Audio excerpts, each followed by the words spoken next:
Welcome back into the Full Moon Podcast, and we've got a chaotic one today. It's a solo show. I thought we start off with my best monologue I've done yet, talking football, talking Red Sox, and talking college hockey. Gavin McKenna going to Penn State, what that means for the sport, what it means for Big Ten, and then we get into the 4th of July weekend. And it might be a tough listen, for the people that weren't there, but maybe just give it a shot. It's hard to describe the unbelievable time that was had in Cape Cod for the 4th. Just so much happened, so much went on, so many laughs were had. But I tried my best, tried to bring you through the whole weekend.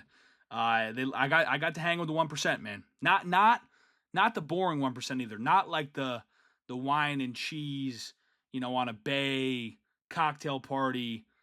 Sleeves rolled up on the Ralph Lauren, probably a nicer shirt than that. Not that 1%. I'm talking about the lower half of the 1% that actually knows how to have fun. You know what I mean? So I was with the fun bottom half of the 1%. So it was amazing. Go through that whole weekend. We finished with State of the Moon, and we actually finished with 2 mailbag questions from my guy, Jerry Nason. Thank you, Jerry. That's exactly what I was looking for. I hope you listen to that because he asked 2 outstanding questions. It's exactly what we're looking for in the mailbag. I hope it inspires some other people to get into the mailbag. So you know what? Let's do it.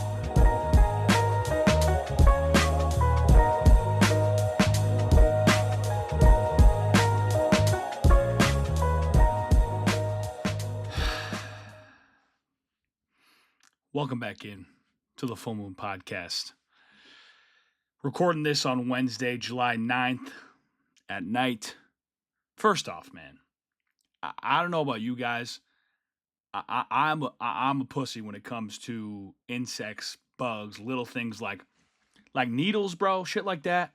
I would rather get hit by Ray Lewis in the A gap than just go to the doctor and get some blood work done. Like, I'd rather just take the lick from Ray Lewis, pause right there and then do any of the little shit, man. The shit that makes your skin crawl. I turned on the light in my room, and I got this big-ass bright light. I just committed a mass murder across the insect community. I mean, I was going in with a water bottle. Just anyone could get it. So that's first things first, is I'm anti-bugs, and they're testing me today. So now that we got that out of the way, I'm a little lower energy than what you're used to on the Full Moon Podcast, and I'm sorry. And there was no episode last week because of what we're going to get to today, which was the 4th of July that me and my buddies had. My buddies and I should say, Grammar Police. But before we get to that, I just got a couple sports topics because this is a sports-focused podcast that I got to get out of the way. I'm so ready for ball, man. I'm ready for football. The offseason is so long, and the NFL has gotten so good at marketing and so good at creating spectacles in the offseason. The NFL Combine is all of a sudden, it used to be players and coaches only, maybe a couple reporters. Now it's this massive thing. Takes over ESPN, NFL Network, takes over the entire sports world for a week while basketball and hockey are going on. And then that leads into the draft, which again, spectacle. Thousands of people line up, whatever the towns and the streets in whatever city the draft is in. And again, in the middle of NBA and NFL, NBA and NHL playoffs, it takes over the sports world. And that gets you going, and you got to calm yourself down. Down, boy, down. Don't get too excited yet. That's what you have to do. Because if you blow your load in May, you're screwed, man. You're behind the 8 ball. That's why, and this is how you deal with things in life, you numb the brain. I put football, I put it on the back burner, man. I put it in the back of the brain. You tuck it away because as soon as it starts creeping towards the front, that's when mental gets dangerous. That's when you feel depression set in. That's when you start to get sad because the sports calendar is great, man. And I love the NHL and NBA playoffs. I love golf majors. I love UFC fights. I love, a good MLB game. I love MLB playoffs. There's no season that compares to the NFL. There's nothing that compares to kicking it off on a Thursday night with a game that you probably don't give a shit about, but you're still betting on it. Friday night, you're either into high school, you either got a connection to some high school team, so Friday night's football, or Friday night is your nice calm before the storm, a nice break. Maybe you're going out, hitting the bar, not worrying about football for a night, chatting with the fellas, what are we taking this weekend? And then Saturday hits. There's nothing better in sports than the full slate of college football on Saturday from noon to 1 a.m. right into NFL Sunday morning. You're setting your fantasy lineups. You're setting your parlays, setting your bets, texting with the buddies in the group chat. Should I start? Should I sit? What's the parlay today? I need a lock. Into a full slate of NFL football. And as soon as you think you're done, Monday morning hits, you're like, God damn it, it's Monday. You get blessed with a Monday night game. It's the best time of year, and everything else besides that first weekend of March Madness, it's the only thing that compares. It's the only thing that compares. And the best part about NFL football is that you get that first weekend of March Madness every single week. It's why it's king. It is why it's king. I'm fucking spitting right now, bro. I'm in the flow state. I thought this was going to be a dog shit pod. We just got to take a second. I'm spitting right now. But anyway, it's why it's king. That March Madness weekend. And the third, I'd probably rank third. Those first couple weeks, I'd say that first month of NBA NHL playoffs, but it still doesn't come close. Because at the end of the day, who cares who wins game 2? But in NFL, in college, those regular season games, every single one counts. And I'm so ready for it. NCAA 26 came out. And again, we're getting old, not big video game guys anymore. We got other shit. I should be playing NCAA 26 right now, but I'm trying to chase a dream, get my reps, so I'm here recording a podcast. And then when I want to play NCAA 26, I'm going to have to edit this podcast and publish it. It's the reality of life, and the shit is sad. I wish I was creating a road to glory right now. But again, we'll have time for that. And then a quarterback comes out on Netflix, another one. It's just getting you primed, getting you ready. And it's this time of year that you're allowed to get excited. My friend Cam Cataract just talked about how he popped into DraftKings, saw a college football promo. You can get a boost on the college football. I said, down, boy, down. Not yet. Don't start growling at the door yet. As soon as you start barking at that pantry, there's no going back. Okay? So everybody just take a deep breath with me. One more with me. Real deep breath. Do it as you're listening right now. Deep breath in. Out.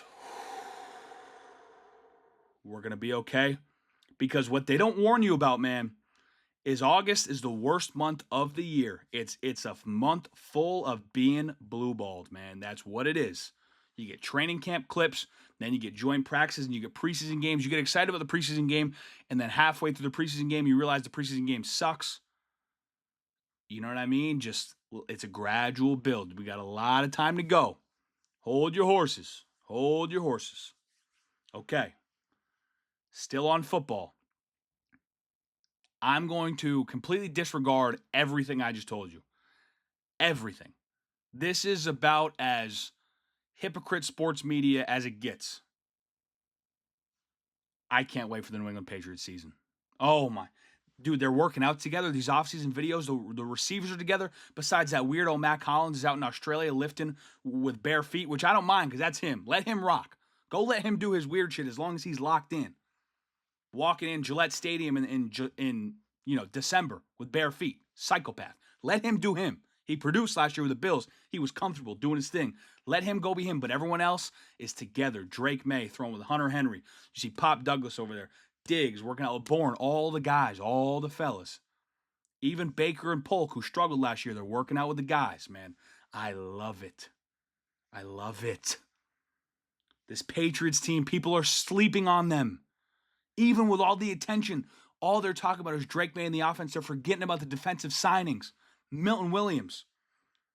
Spillane, if you have a psycho white linebacker, bro, you are automatically in the ball game. You're auto in the ball game. I don't care what team it is. I don't care who you're going against.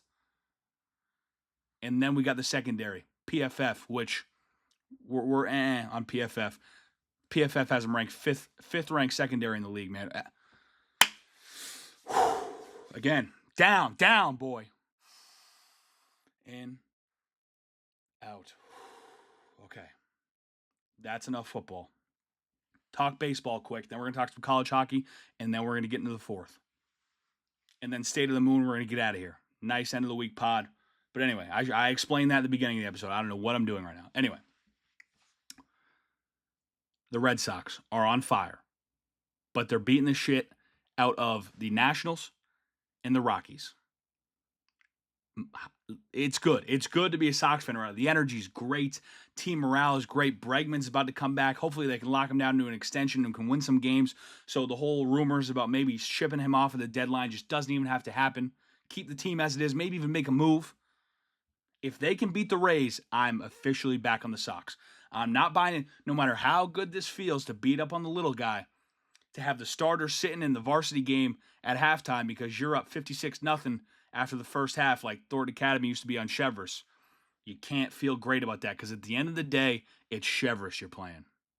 At the end of the day, you're playing Chevrolet, a.k.a. the Nationals and the Rockies. But if you can get a win against the Scarborough, against the Tampa Bay Rays who are coming up here, you can win that series, man. I feel good about you again.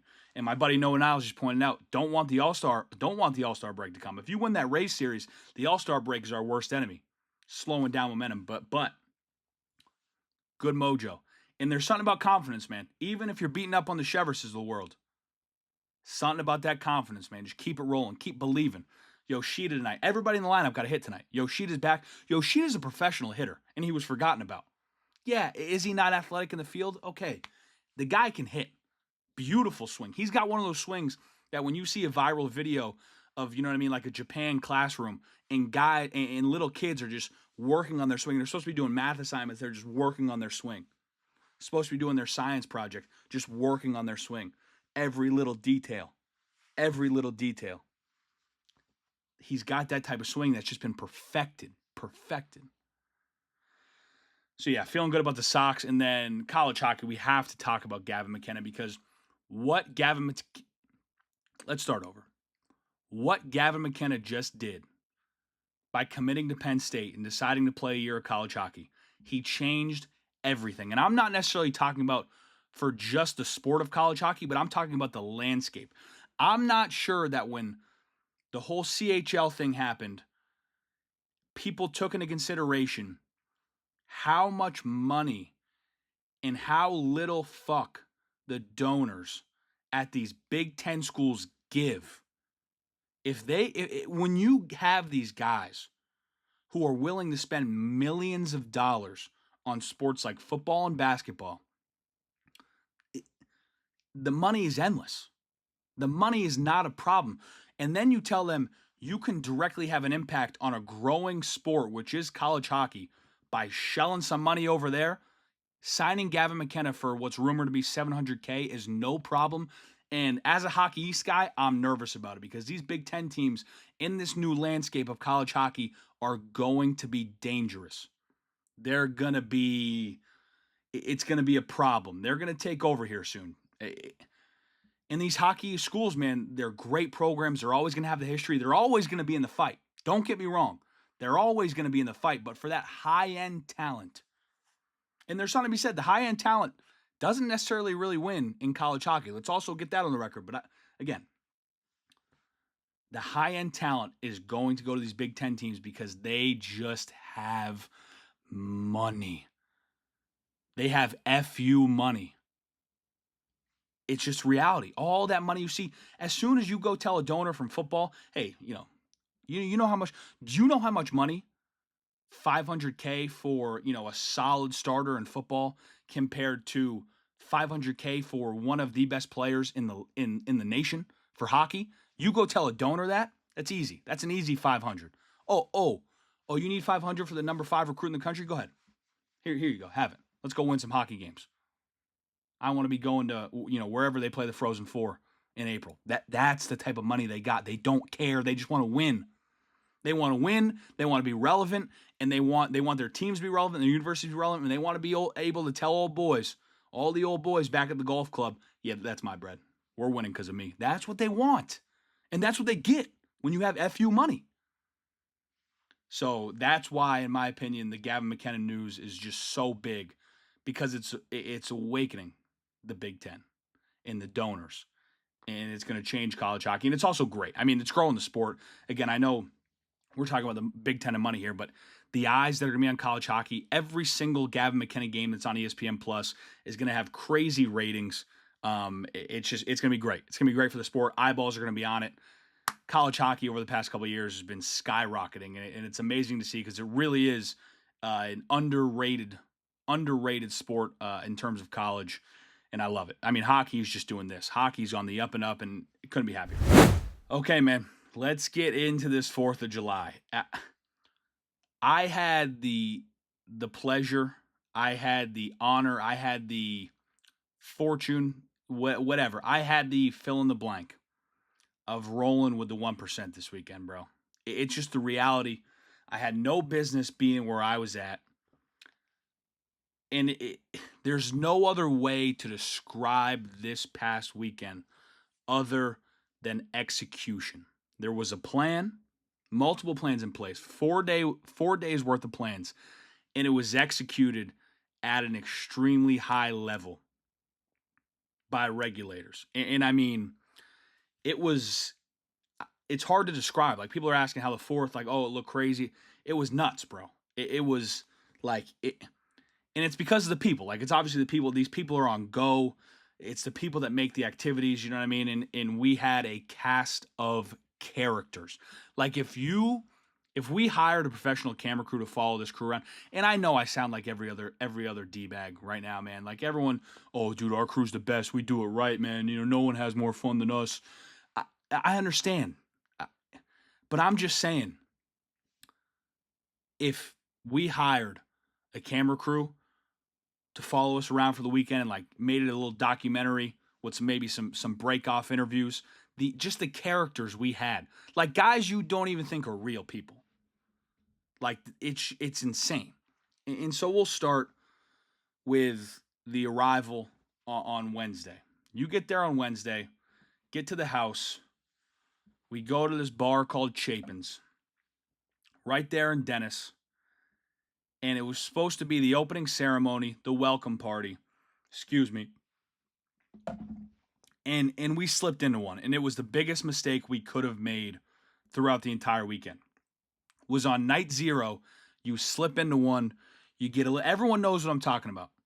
That first night, that's supposed to be the, arrival, just chill, because we got a busy weekend ahead of us. And you slip into one and you've completely lost control from night 0. Weekend hasn't even started yet. You're out of control. You're behind the 8 ball. But the energy was real, man. The fellas were excited. It was great to see everybody. I mean, when you get a crew that big together, I mean, we were rolling 70, 80 deep. And it was, you see some people you haven't seen in a long time, meeting some people you've only, interacted with in group chats. It's great. Then you wake up, quick turnaround, 7 o'clock alarm Thursday morning for the golf scramble. We've got a tough wake up. All weekend, the only answer on the wake ups was to immediately get back into it. And we're rolling, I think we had 5, maybe 6 tee times. Rolling deep on this course. I forget which course in Dennis it was. But it was chaos. Jack Dillon, former Sacred Heart lacrosse player, pressure's on. First guy to tee off, shanks it off to the left. Great for the laughs, great for the morale. Jack Dillon, he takes one for the team by, one guy did it, so it's not embarrassing anymore. Great, love that. You would have thought by the end of the round, the crew was moving like we had the president's detail, like, Cape Arundel, we're down where I'm from. George W., he plays down there. He just rolls through the course with Secret Service. Like, if they need to play through you, Secret Service is coming and telling you, hey, President's coming, you play through, sorry. We weren't playing through anybody, but that's how we were moving on the course. It was dead.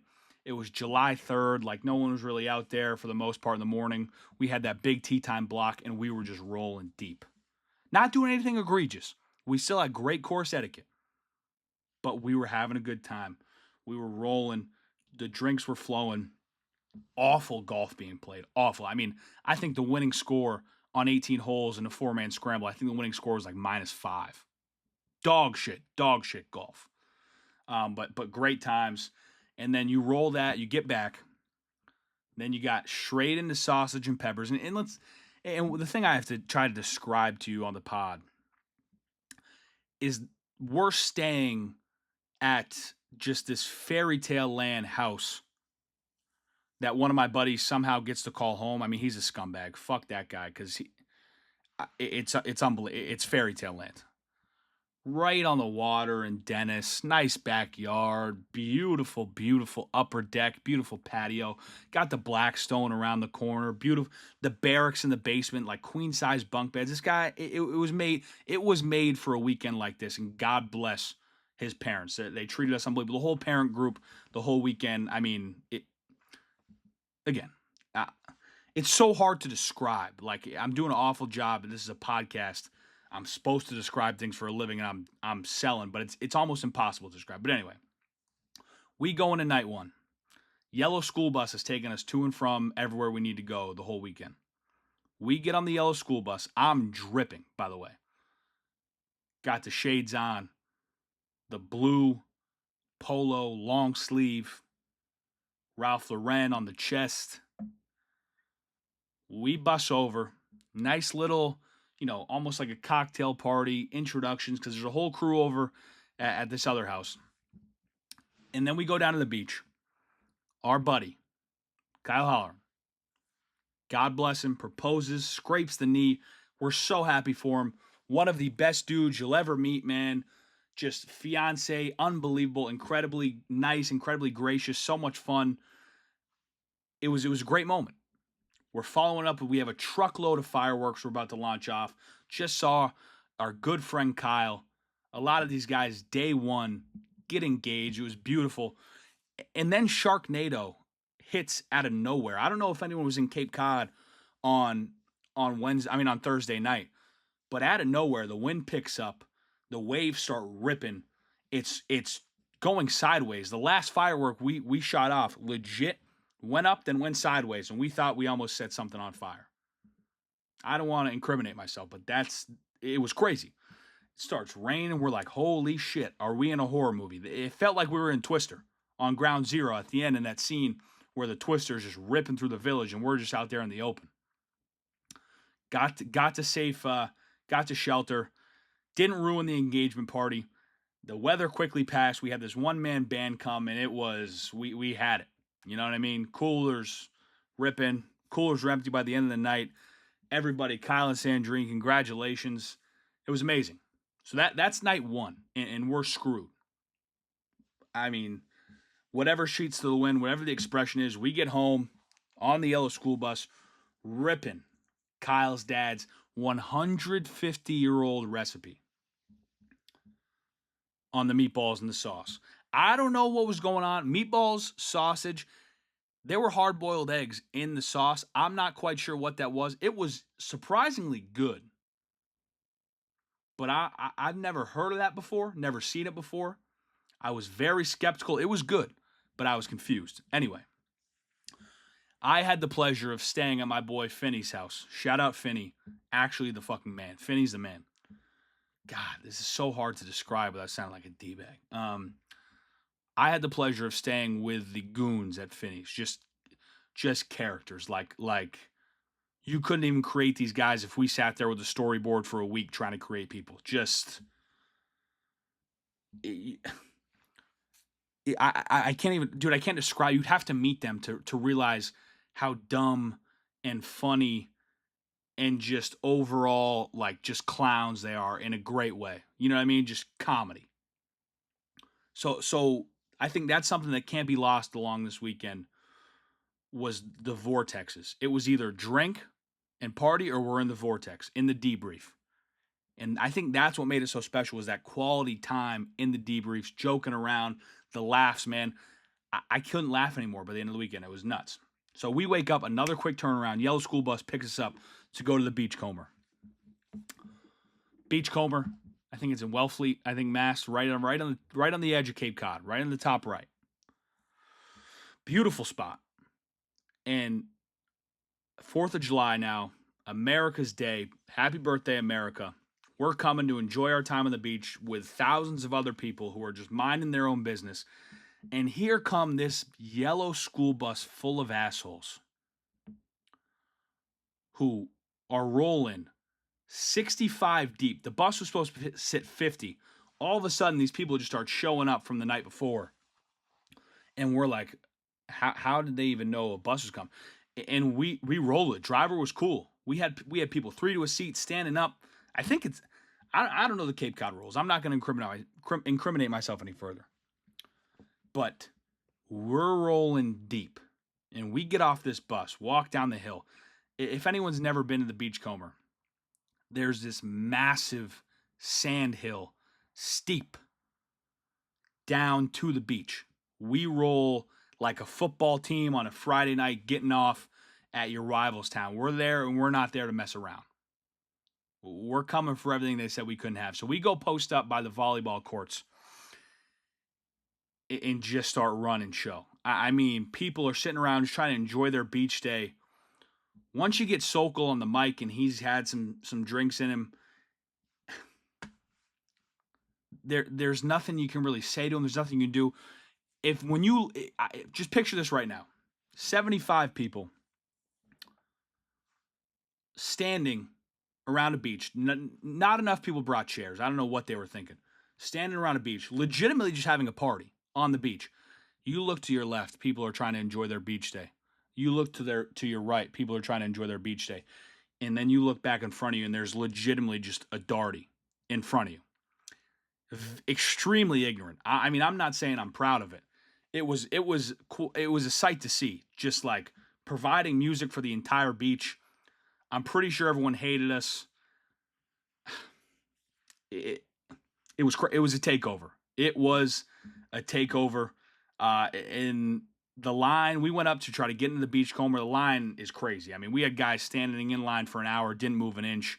That place was unbelievable in the 4th. Great vibes all around. They're all young people. It's not like, that's the thing we got to make clear. It's not like we were just like ruining families' 4th of Julys. It was all young people. Did a couple people get up and move? They did. And I completely understand why. And if you are talking in the group chat, or you're talking that night and later that day, you're still talking right now about those assholes from the Beachcomber, I completely understand where you're coming from. And you have every right to feel that way. But I think a lot of people were messing with it. We were playing good tunes. It's not like we were playing bad stuff. And we were just bringing energy, bringing vibes. It's 4th of July, man. You're supposed to party, celebrate America. And then you got to make the trip. You set up camp. We rolled in to a village. We set up shop. We set up camp, everything you need. And then it's time to pack up and move out of there. And boy, does that suck ass. The death march back up that sandy hill. And what the skills and the big skills don't understand is that when you're a lineman, every step in that sand is like quicksand. It takes more and more effort. With every step, you sink. I was sore in places I haven't been sore in a long time after walking up that hill like 3 times. That's all I did. I mean, it looked like Mount Everest when we were packing up to leave. It really did, man. Yeah, I mean, volleyball was great. Water was great. I got legitimately jumped in the water. I mean, and this is who you're working with. You're working with 27-year-old grown men who act like they're 13. I'm in the water. I'm watching them roughhouse, man, like we're in middle school. All of a sudden, the guy you'd least expect to come get you is the guy who just scraped the knee the night before, who we're all kissing his ass. Man, I'm so happy for you, brother. You're engaged now, man. That's amazing. I can't believe, you're leaving us for good, man. It's unbelievable, man. He is the one who trips me up and allows me to get jumped by 17 grown men in the water. So Kyle, just don't think I didn't forget that. Don't think I didn't forget that. We're leaving. There was a cop that was giving us a hard time. And again, I don't blame him. I don't blame him. But there's one thing you gotta keep in mind. It ain't no fun when the rabbit's got the gun. Cooper Heisey taught me that. We finally get the bus back. The bus back was bleak.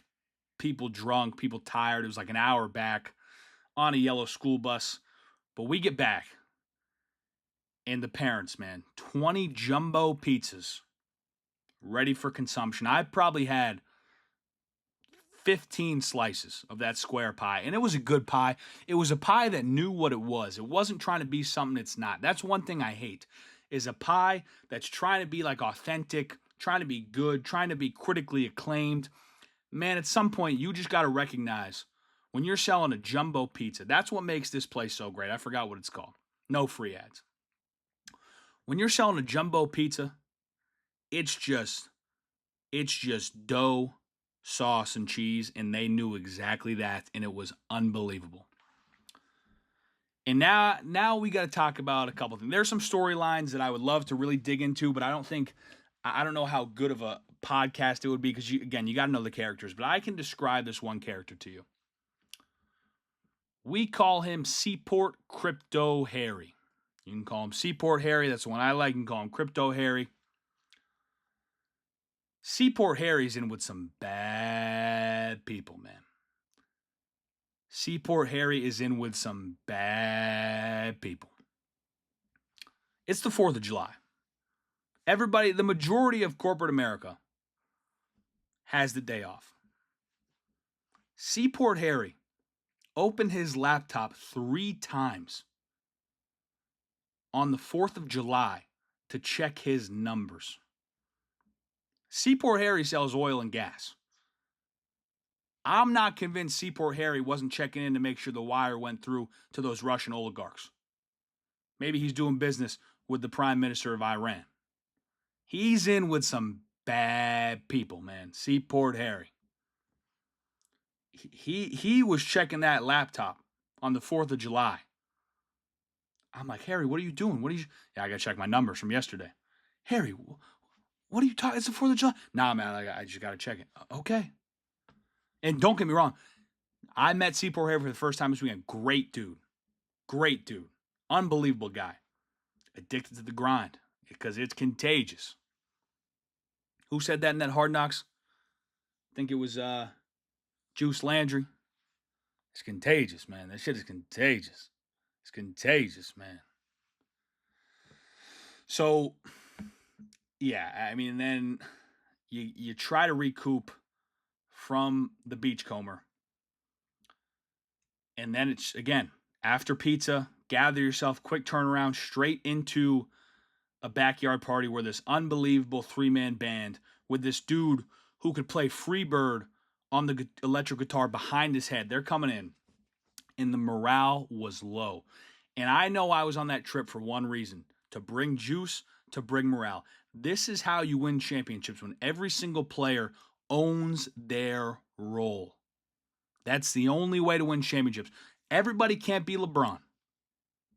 Everybody can't be LeBron, but also everybody can't be Udonis Haslem, who wants to just sit there on the bench and get a free ride to the chip. Everyone has to own their role. And I see morale is low. Band's starting to play. Beautiful sunset over Mayflower Beach. Guys are just sitting there, sipping on stuff, maybe a little full. Obviously, a day at the beach will take it out of you. And I pushed through. I was dancing. I was trying to get people into it. It took a fight, man. It took everything I had. But by the time the sun went down, the band was firing on all cylinders. They were unbelievable. Again, I should have got their names so I could shout them out, because that's a free ad I would love to give. They were amazing. And it was just an unbelievable time. Drinks flowing, had the keg going, music's great, people coming all around, dancing finally, singing finally. It got to the point where here's the problem I had. It's 10:45. We had hired these guys till 11. Cops come in the backyard, like old school, 90s shit. Cops come in the backyard saying, you got to shut it down. And we're like, well, sir, not only is it a Friday night, it's not even 11 o'clock yet. It's the 4th of July. Like, who could possibly be complaining about this? 10:45 on a Friday night, 4th of July. Who could be complaining about this? Yeah, the band was probably loud, but it's also good tunes. And they're like, no, you got to shut it down. One more song. And you know the song we play? This is how you know. And hey, everybody there, we respect authority. We thank police officers. It's a thankless job, but we thank them. I'm all for the people in the front lines, man. That's what I'm about. But we were just like, man, like, really? Like, someone's complaining about this, and I understand they got a job to do. We weren't being disrespectful to them. But we play Revival by Zach Bryan, and we do the Revival thing. Everybody knows what the Revival thing is. We're screaming it. It goes on forever. Just having a good time. We're not sticking to the cops. We're sticking to the people who called in the complaint. That's what really happened. But it felt like a 90s scene because we're sticking it to the man, and we're playing the backyard concert. You know what I mean? And we're like, yeah, you know what I mean? Yeah. Oh, no. You know what I mean? It's like we're straight out of a 90s movie. And it was incredible. But I do have to tell you about one thing. This is my first time ever on this 4th of July trip. This is a 4th of July trip that's been ripping, I think, since 2020 with this crew, because the 2 older brothers are in this big crew at the house, and there's the younger brother. We saw a changing of the guard this past weekend. The fellas who are in this crew, I watched them with my own eyes realize that they were old and washed up. Because all of a sudden, around 10, this group of 50 people, mixed boys and girls that just looked younger than it. You know what I mean? Looked younger. Roll in the backyard. And they were the younger brothers' people. And they came, they saw, and they conquered. They took over. By the end of the night, the old heads had scurried up to the treehouse, to the top deck, and the young bucks were running the main concourse. The inmates were running the prison, man. It was a sight to see, and it was crazy to see these guys realize their time's come and it's gone. It was quite the sight. And I feel for them, man. Hey, you hurt for them the same way you hurt for D Rose when you realize he couldn't go on. You know, it's like watching your favorite player realize he just might not have it anymore. It's still a great player, man. Like, could still come off the bench and give you buckets and be that guy, a great role player. But I mean, you're talking about young bro, little bro Tommy. I mean, he's like early Cavs LeBron right now, man. He's on the up and up. He might even be, after this trip, he might have ascended to Miami LeBron. Like, he might have just said, I'm taking my talents to South Beach. Fuck it all. This shit's mine now. Inviting 50 heads to the backyard to the concert. Didn't tell anybody about it. Took over. It was quite the sight to see. If you knew the crew that I was with, you would be shocked that they bent the knee like that. And I'm being harsh right now, man, because part of it is I don't have to face the music of seeing these guys in person, so it's easy. But I'm just calling a spade from an outsider's point of view. It was tough to watch. Now, this crew still got some great times ahead. But as my buddy Josh Schulk would say, it's over, man. That's it. But anyway, Friday night, the actual 4th, night 2 was incredible. Our buddy Big Jake, the Bat, by the end of the night, he was eating meatballs. All he could say was, yes. Yes. That's all he could say. It was unbelievable. It was great. So many inside jokes I would love to rip, but I mean, it would just be wasting your time on the pod. It was almost like usually you have a trip with your friends, like a couple funny phrases come up that are staples, right? You know, a couple phrases that you guys are gonna, joke about forever. The inside joke, one-liners. There were so many that I can't even remember in my mind. Like, there's obviously a couple handful, but there were so many that they're easy to forget. You know what I mean? Your brain can only hold so many inside jokes that I'm searching for one right now, and you can only scrape up a couple. So then you wake up. Saturday morning is active recovery. You sleep in a little bit till like 8:30. You go back over to the crib. They're making breakfast. You're in the vortex, in the debrief, couple hour long debrief. Go shower up, debrief some more. Then you're into the eating good cookout. Eating good cookout. Steak, lobster, steamers. Oh, you name it. They had it over there at Horsefoot Path, man. Probably shouldn't have doxed the fellas, but fuck it. And it was a feast. It was a feast for kings. I thought personally it was going to put the fellas under, but the boys rallied, had a nice feast. You were really supposed to pick steak or lobster, and we had an Assumption lacrosse alum pick both steak and lobster, and it was an interesting choice. It was a bold move. It was a bold move that commanded a lot of respect from the crew. And then when you think you can't go any longer, that yellow school bus pulls back into that damn driveway. And right when you think you're going to tap, we almost had one of our strongest soldiers tap out. One of the guys that you thought would never leave the boys. That if the roles were reversed, would be shitting down your throat for you even thinking about tapping out, and even thinking about using the excuses he was going to use. He would have never let you hear the end of it. And he almost folded. But that yellow school bus rolled back into that driveway, and we were headed to the Squire. My first time at the Squire, quite the place. And if you're familiar with the Squire, you know there's a side pool room. This crew infiltrated that pool room, and we had the village under control within the hour. It was sweeping every corner. Clear, move. Clear, move. Clear, move. It was ours within an hour. I'm not saying physical. Like, we're not beating anyone up. We're just swarming. We're swarming. We're getting hats to the ball. We're getting bodies to the ball carrier. All 11 men are running to the ball carrier. That's what was happening. It was incredible. I keep saying it was incredible, guys, because the brain's fried. It was a weekend for the ages.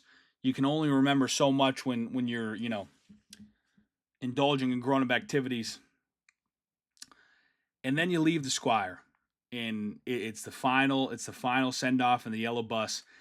And outside the Squire, we've got those 27-year-old, 13-year-olds channeling their inner 13-year-olds with their heads out the window, just chirping kids in line.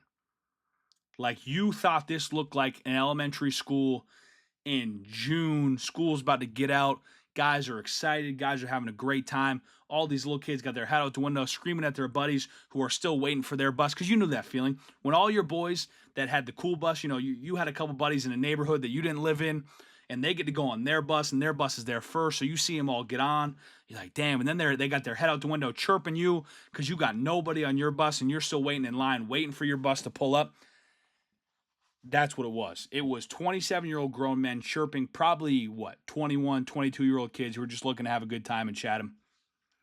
It was out of control. It was chaos. I was in one. I had slipped into one, and I got word the parents weren't up to cook. And so I said, okay, let me open DoorDash. Let me go to Domino's. Okay, 5 large cheese, 5 large pep. And I haven't spoken to anyone about this. This is just fat. This is almost like muscle memory when you're a fat guy. You're a fat guy, fucked up on the way home, immediately go to an app. You go to the apps, you see what's open, you see what looks good. Domino's, calling my name, bang. The 5 and 5. It's simple, 5 and 5. Order it to the crib. As soon as it gets confirmed, they're preparing an order. I'm like, fellas, just ordered 10 pizzas at the crib.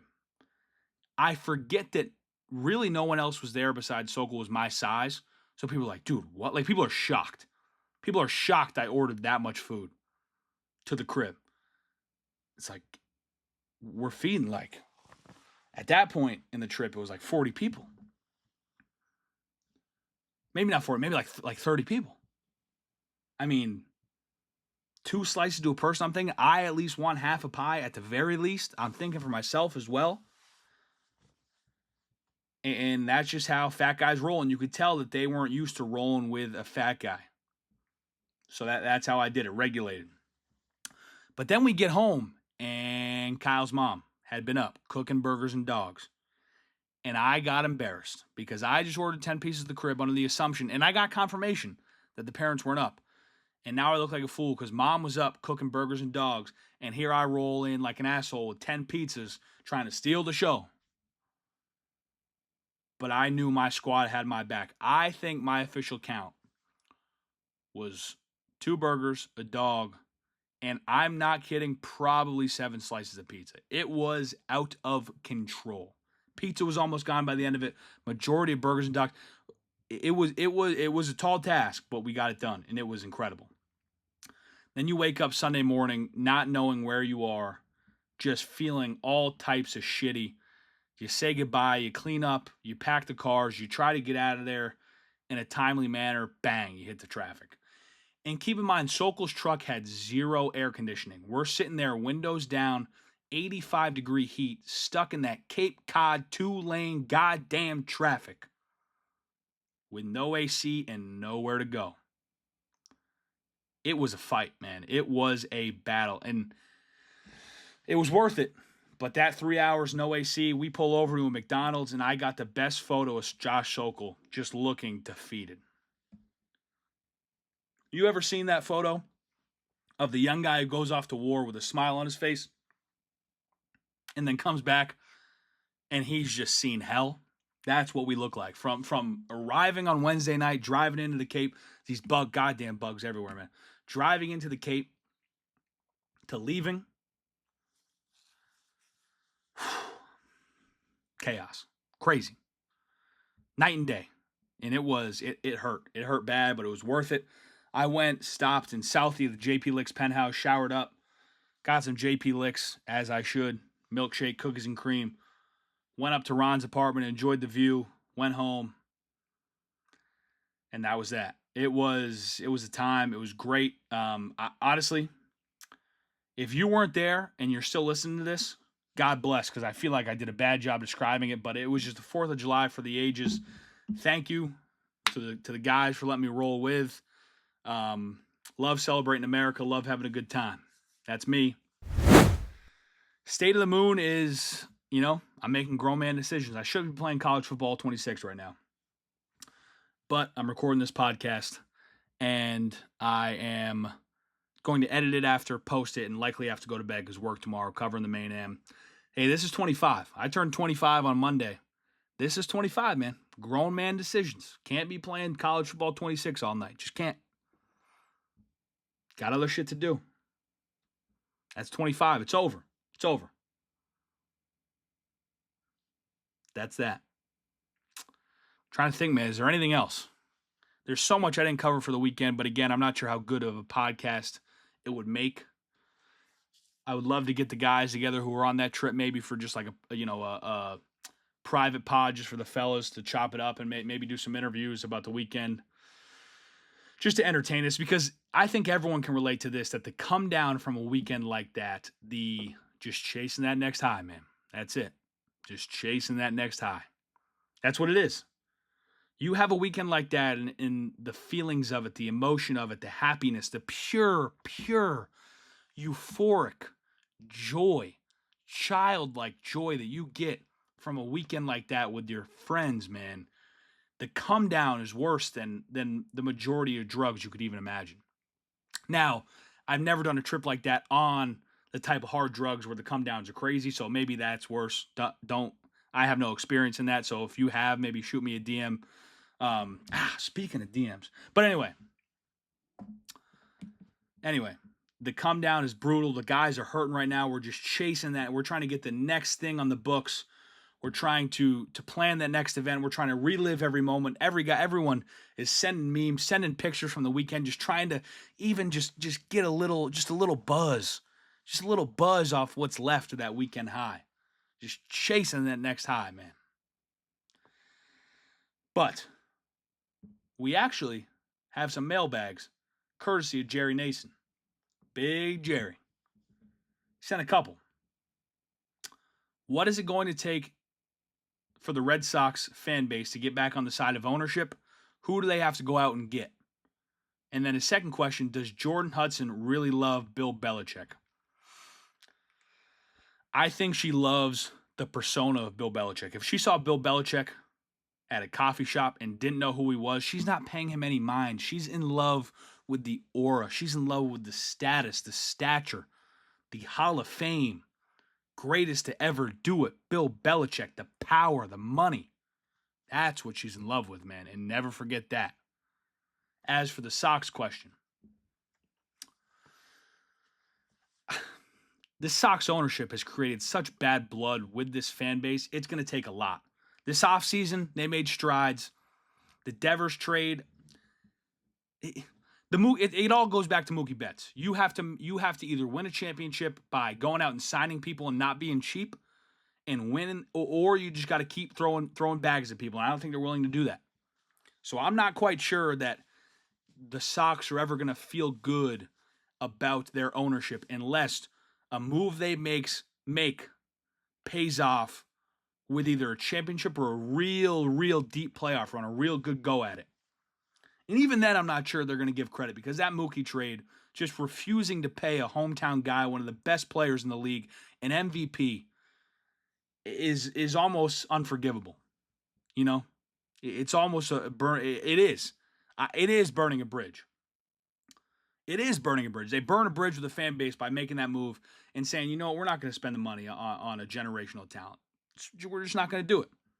You burnt the bridge, and you need to hire the best goddamn crew you can find to go pick that bridge up out of the flaming lava and put it back together. Which, if they don't sell at the deadline, and you know this year is what it is, maybe it's a wild card spot, but then this offseason you go make another move, and then it's another move, and you keep stacking days and keep building this roster, and you extend a guy like Roman Anthony, as long as he keeps producing, you extend a guy like Mayer as he keeps producing, and you pay them what they're worth, because if you're their agent right now, you're not signing any cheap extension. You're not doing any of that, seeing how these Sox have treated the players, their homegrown talent within the organization. You're not signing your young stud up for that. You're not taking a cheap deal right now to lock up some money like they did with Campbell. A guy like Roman Anthony is going to want the bag, and you better pay it. Hey, you pay Anthony the bag. That's part of the stairs that come back up. You got to keep building, but that's part of it. All right, man. This was fun. I really thought I was humming at the beginning. I understand the 4th of July. That is not me. I am a kind-hearted soul. You know what? Let me save this. This is an unbelievable pitch. There's no saving what you just heard about the 4th of July. It was a ripper. And I think everyone's experienced that. Everyone's had it. You know where I'm coming from. It's you go into a different mode. You go into a different mode on a weekend like that. And we went into party mode. Now we're back. So we're back. Full moon, still ripping. Looking to go to 2 a week. Come football season, we're sticking with 1 a week right now. We're going to have some fun interviews coming up with legitimate NFL players before their season gets going. So I'm excited about that. And thank you all for listening again. Again this weekend, like, people who genuinely talked to me and said, yo, I love the podcast, like I actually listened to it. It means the world, because I'm doing this for reps. I'm doing this for experience.